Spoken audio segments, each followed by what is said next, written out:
Oh, wis nyambut gawe nek gagas seneng, blas ora seneng. Segamlane wesi, yogane tuwek-tuwek, sindane seranek lenom. Wambune mung kampak sewengi seranek lerene. Nganti aku muni kok manggoleki sindane meh blusuk mlih enten mboten nganti. Ning perkara dhuwit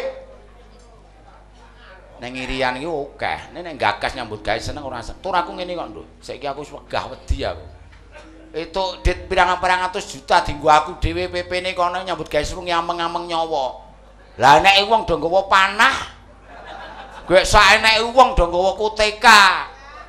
Sing nggawa kuteka iki nyedak ngon sindan jajake nek sindan le ayu terus wong iku sejake kaya seneng banget. Suwe-suwe kutekane iki mbledos maktor. Ya sajake mbayangke wah iki mesti mat iki. Kaguripan dadi pantes malat kung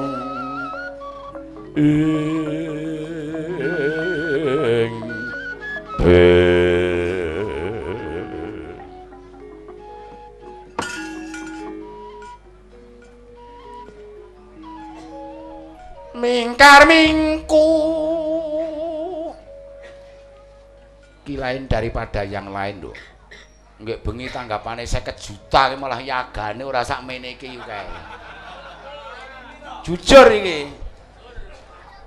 Nek perkara sinden 6 nggih bengi ya 6. Wong dit 50-an. Bengi iki beda soalnya apa ki anak turune lek oyot. Cek alhamdulillah Pak mbiyen ki main dit wayang nek ra kliwir ora kok jaman Swarga lek oyot.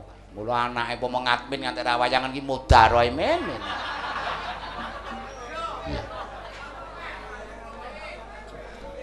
Wis mong karek kowe sing tak jagake men. Masmu ya wis kepundhut. Bapakmu ya wis ora enek. Kowe teko ning nggon aku kelingan karo bapakmu. Biyen karo saiki beda, biyen iki wayangan cukup ning nggon omah. Beda karo anak wis. Ngengrenge kaya ngene, sembadane kaya ngene. Penataane apike kaya ngene. Duh jan, ayo cah enom kok. Beda karo biyen-biyen iki apa enake. Saiki tetep disembadani. Wah, kuajange dikai slindur oren iki ya kanggone dada. Tip kanggone dada. Wah, aku ki nyambut gawe bengi iki karo nggih bengi jan beda kae nggih bengi iki aduh sone apik nek kok budhek nyang kuping mayange nek ning jero njoglo ki wis bengi iki lho wah jan sone penak nyambut gawe penak aku ketok angen nyambutku gawe semangat ngene genane seneng ketok mula ning ya kuwi wanti-wanti mlingi simbah banjire wis tau ngendika wir nek nyambut gawe kuwi aja terpancang karo kahanan. Dadi sing penting niat engko aja peh gamelane elek, sone elek terus wegah mayang aja. Mula tak niati anggere aku ki nyang luar Jawa kaya to Padang. Terus menan wae kuwi ndi Irian Jaya kuwi. Oh, wis nyambut gawe nek gagas seneng, blas ora seneng. Segamlane wesi, yogane tuwek-tuwek, sindane seranek lenom. Wambune mung kampak sewengi srenek lerene. Nganti aku muni kok manggoleki sindene meh blusuk mlih enten mboten nganti. Ning perkara dhuwit ning irian iki akeh. Nek gagas nyambut gawe seneng ora seneng. Tur aku ngene kok, Nduk. Saiki aku wis wegah wedi aku. Itu dit pirang-pirang atus juta dienggo aku dhewe PP-ne kono nyambut gawe serungi ameng-ameng nyawa. Lah nek wong do nggawa panah gue saeneke wong do nggawa kuteka. Sing nggawa kuteka iki nyedak ngon sindan jajake nek sindan le ayu terus wong iku sejake kaya seneng banget. Suwe-suwe kutekane iki mbledos maktor. Ya sajake mbayangke wah iki mesti mat iki. Nek ning kono aku seneng, nek ning perkara nyambut gawe ora seneng. Nek ning irian kowe dikarjiji kono ya ning RRI, lha kepalane iki wong Jawa. karciske entuk badhe akeh aku ya diparingi akeh ning ora seneng.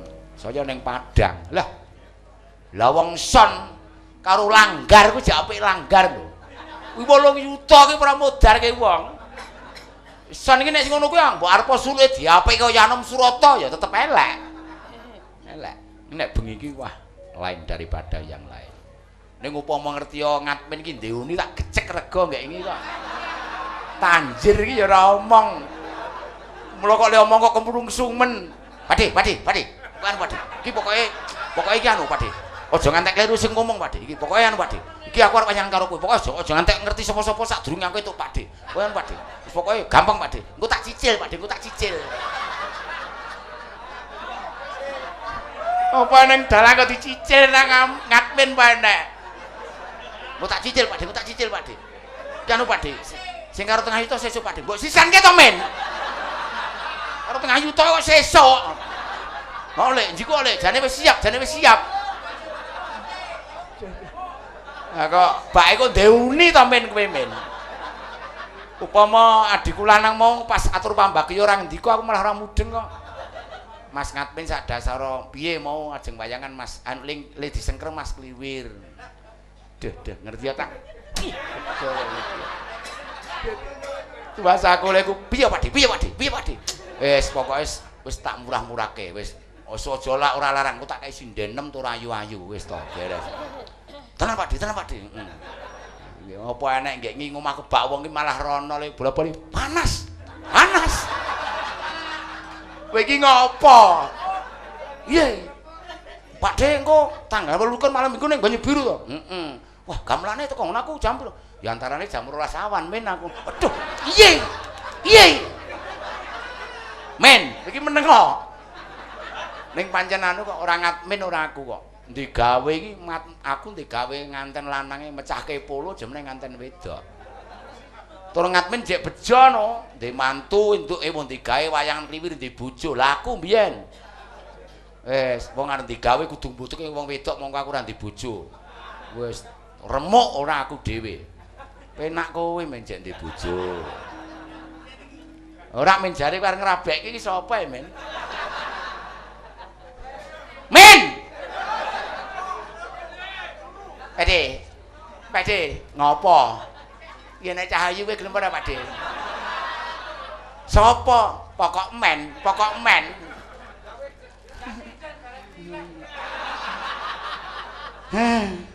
Aku memayang ning kene kelingan karo Lek Kuwayat wis muga-muga diapura putih dipapanke swarga sing langgeng ya Lek. Amin. Sanak-anak mung karya tentrem rahayu kabeh gampang sing golek sandang pangan kabeh. Gandeng kowe mantu aku ora iso ndongake apa-apa ya Le, aku mung ndongake muga-muga kowe tentrem sak keluargamu ngantene dadi tetep dadi jodhone donya teko akhirat. Amin. Ora kok kaken-kaken inen-inen kuwi aja. Wong tuwek pegatane akeh kok. Oh ya ora kenek kaken-kaken inen-inen iki jodho donya jodho akhirat. Muga-muga Le dadi juragan mebel saya laris. Tenan adikku lanang iso tuku apa no ngetokne tenan. Pakde kula saged tumbas ngeten ya syukur. Pakde kula wingi ngecor kilen mriku Pakde ya. Sip. Asline tamu kene iki asline iki wis kangen karo awake dhewe. Ngono mak. Wis pirang-pirang taun ora wayangan awake dhewe. Jane karepe iki ya seneng wayangan karepe ning ngene-ne iki lho Ndek. Karepe kon le murah, aku kurang murah piye? Wis kurang murah piye. Aku ora mikir perkara ngendi-endi ning endi puluhan juta ora. Aku relatif wong kari senanggapi sapa, nggone sapa, kanca apa dudu kuwi. Nek kaya ngatmen kok kono aba ki ya malah senep ketengku malah. Sindene tak urutke Jiro Lupatmonem. Urut saka lor dhewe anu saka etan dhewe kae mandore sinden. Mandore sinden. Kuwi anake dadi dokter gigi. Daleme ngendi? Daleme Klaten kuwi juragan Duren. Nek usum duren ya juragan duren, usum pete ya juragan pete, larang banyu ya njurak banyu. Weh kuwi asmane Mbak Semilah. Kulane aku ki duda saiki upama aku golek sinden prawan apa randha ki sak sirku. Kulane kuwi randha. Ayu, sinden saiki nek kanggone kliwir ya menadyan penonton iki mung sak nyawang. Ning nyawang iki nek ayu ya tetep kepenak. Nggih napa nggih? Iya, beda karo wis tuwa nganggo koyo cek. Aduh, deng klenyit ngantuk ngentut. Kulane kuwi randha asli saka Pengging. Ya piyayine imut-imut, awake kuning, mbiyen wulune akeh saiki wis mbrodol. Kulane meneh. Ki. Lah iki perawan ting nek iki. Lupute randha perawan sindenku kuwi. Kulane iki perawan asli saka Balikpapan, Kalimantan Timur. Wektu iki kuliah ning ngisi. Ya lumrah nek kuliah ning ngisi piyayi kok luar Jawa ki akeh. Balikpapan, Kalimantan Timur, asmane Dik Anis. Kuwi anak dalang, kuwi jek perawan. Kulane meneh, perawan meneh. Novinda, bener.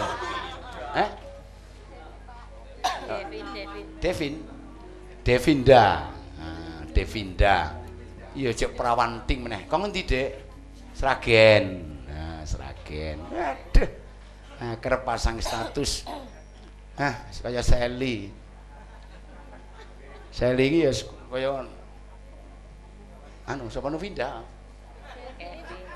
Devinda. Ayu, gemrapyak, suarane apik. Sip. Cek perawan. Kulane meneh kuwi perawan meneh. Kuwi asli saka Wonogiri, genduk murni. Nek kula dhewe iki mbok perawan mbok ora mudeng aku. Ora patek dong. Jiro lupat monem, entek ora entek nem dintekke. Lah mburimu kuwi. Golek ana dalang sak donya sing peladene wayang wedok, golek ana. Nah, aku nggawa kincil ya sak sirku. Nah, aku wong ijen kok. Aku ngantek bingung nduk jane aku wis pilih ora rabi jane. Pilih ora rabi, urip karo putu sebab apa? Pancen bener ngendikane piyayi-piyayi. Engko nek ndek putu pikirane rubah dengan sendirinya. Ndek mben aku wis ora genah bareng aku ndek putu wis mati urip karo putu. Sirku urip karo putu wae. Soale apa? Wis ndek bojo bola-bali. Nek ngantek engko ndek bojo lek ndek bojo kemrungsung kleru meneh. Nek ngantek pegatan meneh wong sing ora mudeng dikira elek iki kliwir. Kuwi. Ya. Aku jane wegah ndek bojo ki wegah. Ning anggere nyari Mas Anom wis kewalik grembyang. Kowe rabiya. Soale apa? Kowe iki ya nek waras ora apa-apa, nek lara sing ngopeni sapa? Wis robah. Bingung golek bojo ki angel kok. Nek mau genah wedok genah. Mongko njalukku ki iso perhatian karo aku, mikir karo aku. Lha kuwi bekti karo aku ora selingkuh, wis mung kuwi. Wis selingkuh mudarke wong wis. Ya, coba nyipun apa? Saiki aku semangat lek mayang lho, tenan. Bareng duda ki wae lek mayang balekke buta gedhe kae sak sikile pegah. Saiki gelem aku malah. Balik jungkir aja meneh balekke jungkir buta kae iki balekke jungkir wis. Ki ceritane ngene ceritane. Aku mayang ning Sukoharjo ditimbali karo Pak Wardoyo. Sinden Yoga do munggah. Aku ditelepon Pak Wardoyo wis rawuh, mongko kudu methuki Pak Wardoyo. Biasane nek dandan kuwi aku nek dandani. Judeg sapa le dandani aku. Mak jedul bukan Pak lho. Wis ngendi nduk? Kula lari Ponorogo. Sekolah nang endi? Enten SMK 8. Iku apa kerawitan. Kula pengen ndelok wayang Pak Kliwir. Malah dandanan sisan aku nduk. Takon dandani cah iki. Timbang ning isor kowe munggah panggung sisan laden wayang. Sakyaene tak jak. Dadi iki cah umur 17 tahun. Rumangsamu ki apa rumangsamu ki? Cah umur 15 tahun iki anakku dianggep anak, tak anggap anakku dhewe. Dadi aja nganti aku lali Purwodoksina, anak tetep anak. Ya. Ira.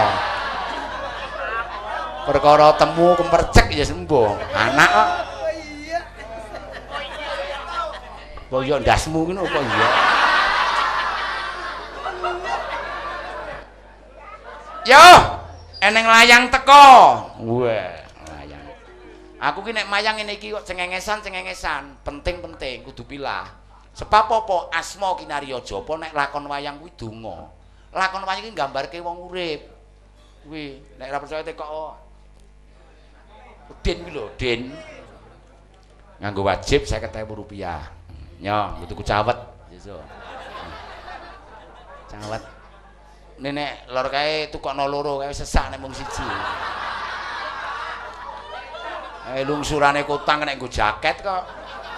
Assalamualaikum warahmatullahi wabarakatuh. Serat mugi katur dumateng Mas Haji Kliwir Sugeng Rawuh. Kula nyuwun gending setunggal nyidam sari. Dipun bawani angka kali kutut manggung angka 3. Apa iki? Angka sekawan bijing miring kanthi gending menika kula tujukaken dumateng temanten kalih. Mugi-mugi diparingono kaken-kaken inen-inen. Digayeng-gayengke Mas, kula saking Sayana. Wassalam. Layang meneh. Rokok jarum super 1 bungkus. Nyuwun gending caping gunung kelinci ucul goyang Semarang. Kirim kagem Bapak Marno. Kangge jambi saya matur nuwun. Yo. Di apa sik dhewe apa iki? Sik dhewe ngidam sari. Nah, ngidam sari. Ya, Bu. Sing kulon dhewe. Ya. Sayangku, cintaku. Ya. Ya dah. Ayu, pinter, suarane apik. Aku ora lilo nek nyanyi campur sari ki ora lilo. Apa? Luwih wibawa kuwi ning nggon gamelan. Saya eneng campur sari to, kae mubeng golek dhuwit. Alah, wis gak isin tenan nek kae. Eneng to campur sari kon mubeng golek dhuwit. Wis dibayar kok cek mubeng golek dhuwit. Nah, iki ra ngudit lho. Nah, ya. Ngantene. Ngantene. Pak Kliwir saya manten kakung nyuwun lagu utawa gending dadi ati gubuk asmara kagem temanten putri. Waduh. Wah, dikai kagem temanten putri sayangku cintaku. Jan ngantek kelomoh. Ya. Ya, Bu, kowe, Bu. Mburi ben pirsa kowe ngadeka. Ngadeg nggih? Ngadeg, Pak, nggih. Den menyang ndi mau? Rene ta, Den? Kae lawange kacopoten wae, Den, nggo mlebu mobil. Walah, njangkah mbok ora usah ombo-ombo nek ngantek mak les. Nggih, satripun kula ngaturaken wilujeng dalu, Pak. Bu. Niki nyuwun berkah panjenengan nggih, Pak De. Bawa Ngidam Sari. Kowe bawa. Ngidam Sari mboten saged niku. Ya wis enak, wong ora kudu bawa Ngidam Sari kok. Ya ning tawang ana lintang ya ya. Sip. Nano. Nah, engko nek pinter tak opahi iki lho ning mburiku iki lho. Napa? Mabur, walang sangit. Iki kok guyu iki ngopo? Ya guyu rumahmu apa ora demenane piye rumahmu?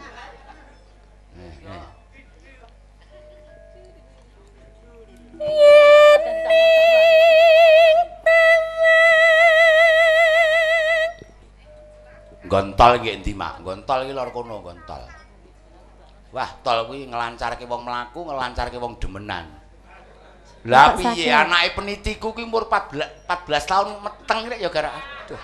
Gara-gara tol niku. Heeh. Wis meteng umur 14 tahun meteng gek dilotre. Alah. Muga-muga jedule bagus malah jedule saya kaya koyor kae. Aduh. Wis. Aku ngantek nggumun kok.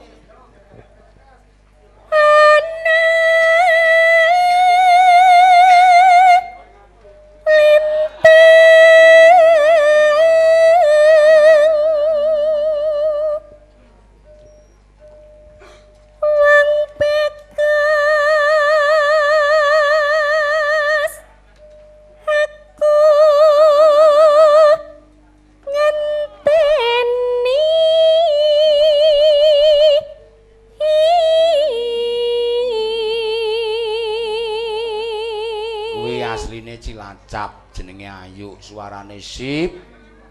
Gregele entuk, larase pleng. Ya. Napa Pak? Madet. Napa ne sing madet? Lho kok saged ngarani madet. Kaya sego madet.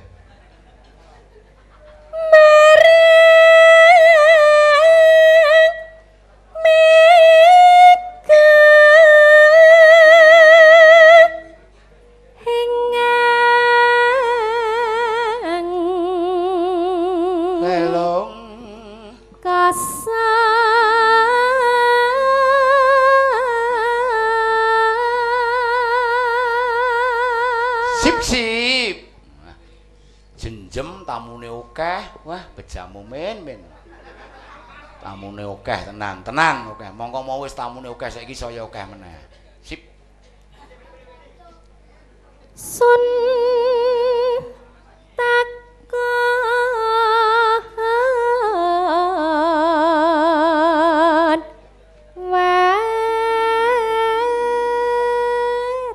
lelung tani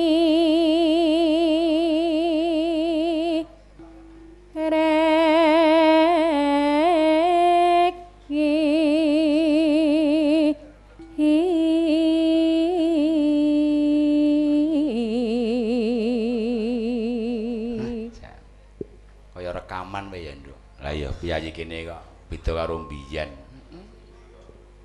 Biyen ki pidato kesuwen kowe diunek-unekke kok. Ndang wis.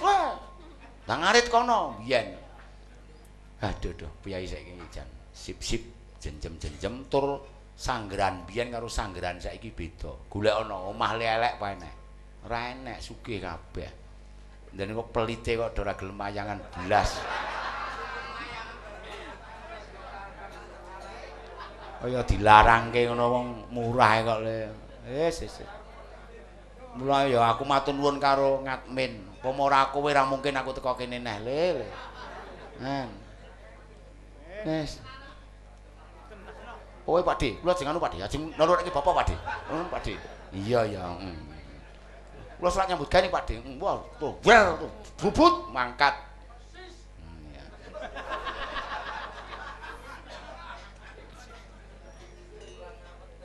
Janjiku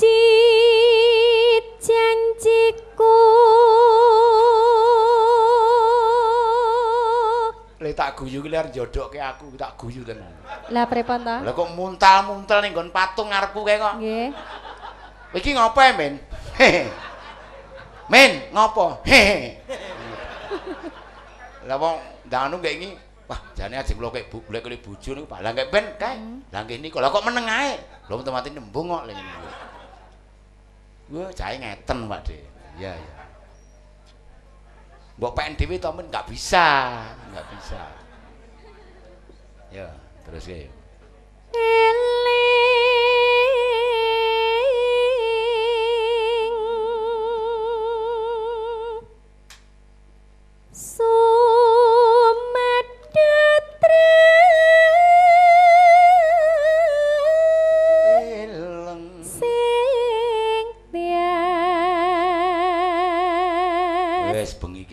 Sesuk karek wassalam. Mau nek lemeling sesuk bare jam 6 nggih, Pak. Nyedalangi ra salat kok ya ngono. Jam 6. Terus ke yo. Ingsun. Gongenen.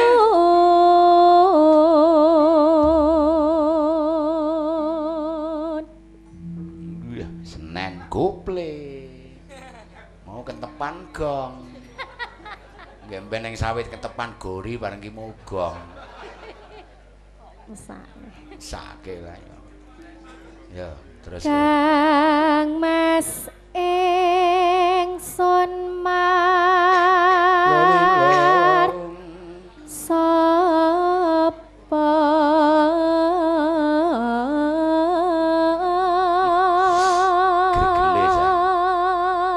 ngene iki nyetel radio pas jam 12 kae mulih kok Tegal copot klambi kaosan sport karo kathok ireng sing linting-linting ae udute teng kowe. Biyen lek oyat biyen ngono kuwi. Oh, ngeten. Wah, terus mangan pung bakaran tur le kapara ngombene banyu kendi. Ya. Kaya ora bakal mati kaya Mas Kliwir. Oleh aku ya ngono. Kae kan aku wis kaya anak karo wong tuwa. Ya. Sinak sen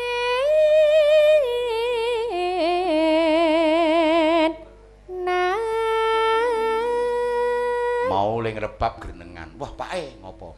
Kleningan teng sanggeran niku mat-matan, Pake. Dikeki sragenan moh, pilih basa sing langgam-langgam. Lah kono ki piyayi kok. Sanggeran ki piyayi. Piyayi napa terene?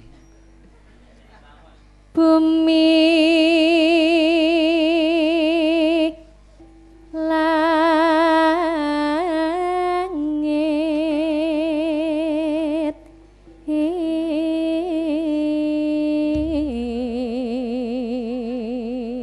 lho go nek suaramu apik gurawi iki lho go le mabur iki lho go lho untal sak sikil-sikile suarane mak sok dar ya neneng tangis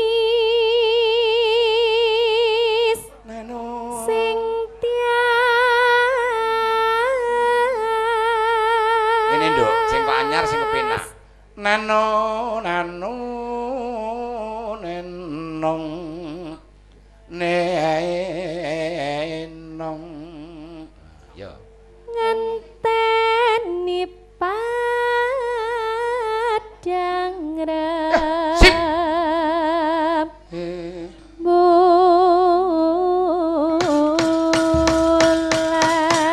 gong wah gonge Kiai Klenger ya langsung ke nyidam sari ya sip ya.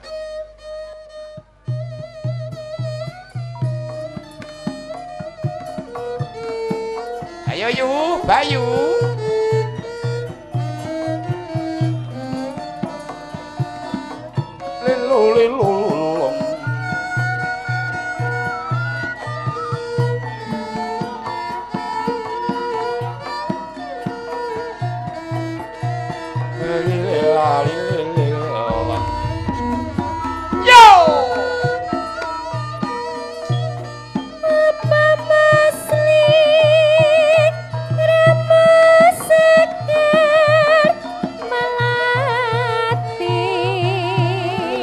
lilo kombang nyedam sari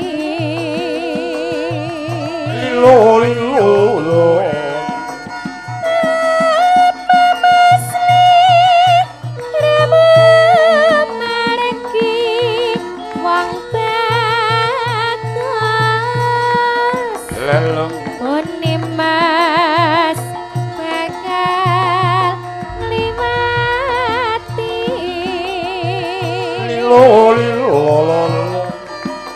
sinak sen lintange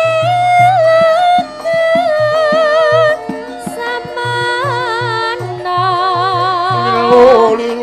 janji prasetya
Lilo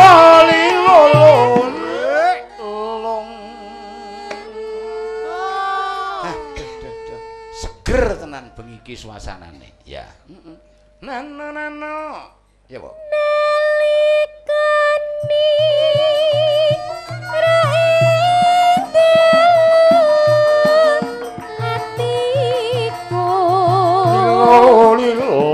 laman sira wong beku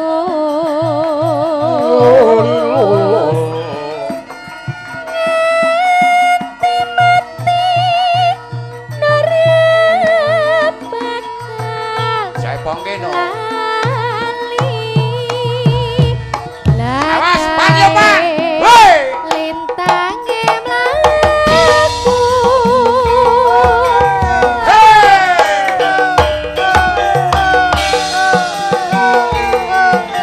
Ayo, pan.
Sip. Sesuk nek turu tak gugah ya le mesake. Wis nek nabu ngendang mati kaya ngono kuwi cah umur 14 tahun lagi. 14 tahun. Sekolah SMP kelas 2, iso golek duit. Gaweane apik, mung nek turu jan megah gitu. Digugah iki malah apa? Malah nantang kok. Aku gak gugah saiki. Mumpung ora kepanasan ra tangi kok. Motor ning jero motor kepanasan. Wah, jan kurang ngajar itu udah digugah. Nah, Aan nyaur nek digugah mung mleret tok napa. Ora digugah. Arek ngomong apa kowe? Oh ngono iki. Kula nek mboten ayu mboten kok, Pak. Waduh. Napa nggih? Wah, kandhani kok. Jare sumpen kowe nek kowe gelem dibak kono atu kok kepit. Yo pan. Wis tak urip-urip le melu aku sok bato tak beleh. Lho kok dibeleh kaya kewan. Dilelemu korban. Hah, kendangane apik. Disiplin. Kuwi tak senengi. Yo. Hey! Hatiku lam-lam sira.